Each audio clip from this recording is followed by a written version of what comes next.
waxa muddooyinkii ugu dambeysay saameyn weyn ku yeeshay baraha bulshada ku kulanto saddex alifle ka tirsan ciidanka booliska Soomaaliland oo haweeney dadkuna ay u fasirteen inay tahay arday dariiqa maraysa ugu gacan qaaday mid ka mid ah shaariciyada magaalada Hargeysa intaasi kadib waxa saddex aliflahaasi si rasmi ah looga saaray ciidanka booliska Soomaaliland iyadoona gabi ahaanba askarigaasi shaqadiisa laga ruqseeyay hadaba Marwey Farax oo ah gabadha oo askarigaasi shaarica ku dilayay ayaan booqday sheekadani ayaana dhex martay waxaan gabadhii dhibana ahayd maanta dhawaato loo shaaraca lagu dilayay ninka askariga dilayay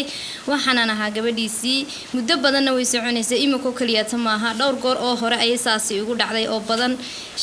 ilaahay iyo bilaadankiisa waa ogayn dawladdu baan ogayn imika ay haatana way ka fashilantay maxkamad ay arrinkay ku jiray maxkamad baan ku jirnay maxkamad baan ka soo wada baxnay markaan maxkamad ka soo wada baxnay ninkii soo daba galay gaarigu watay gaariga taliyuhu watay markii soo daba gaano bas baan soo raacay markaan baskii soo raacay ayaan ka digay baskii markaan ka digay ayaan dukaan yar saa ugu talaabay dukaankii aan saa isku hortaagay oo dadkii salaamaya ayuu gaariga intuu laamida qarkeeda soo dhigtay igu soo dagay kadib uu igu soo talaabsaday igamabuu hadlin halka tukunbu qabtay markii qabtayna wuu jiido gaariga agtiisa wigay qalbigu uri gaarigan ma galaya baan ku uri waan isla xarbinay meel baan dibadna cuskaday gaarigu wuxuu sir qasab ku gali qasabana ku gali waayeen uu idilo babtiga saaray been buu sameystay wuxuu wayga gacan horeysay ilaahay umadiisa waa marqaato way taagnaan goobta gacan kaga maan horeyn mana anigu daandaasan isaga ayaa soo doontay afduway qasbayo dilayay qasab igu raacna way ahayd waagi bariya guud dirayska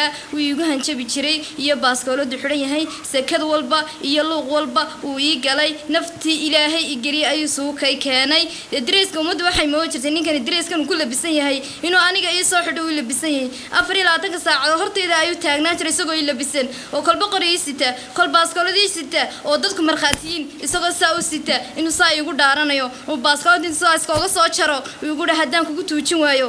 dariiq walba way igu dilayaan imakada aan la hadlayo ay iigu daran tahay qol ayaan ku jiraa dibadda uma baxo nawdaas ii dhaaranaya amaan ayaan la ahay haweeney macbuudka ayaa ciidamo malaakay diray inaanan garanayn ba ilaahay igu og yahay dadkii alaanka iga duubay kamarada wallahi baanan garanayn oo billahi inaanan garanayn iyo isi wax alla waxay ahaayeen anigoo madluuna markii la iga furfuray in xaafadeedii tagay ayuu fiidiyoogu magaalada ku dhacay magaalada qaylinaysa ayuu ba ku hambabarayoon arkay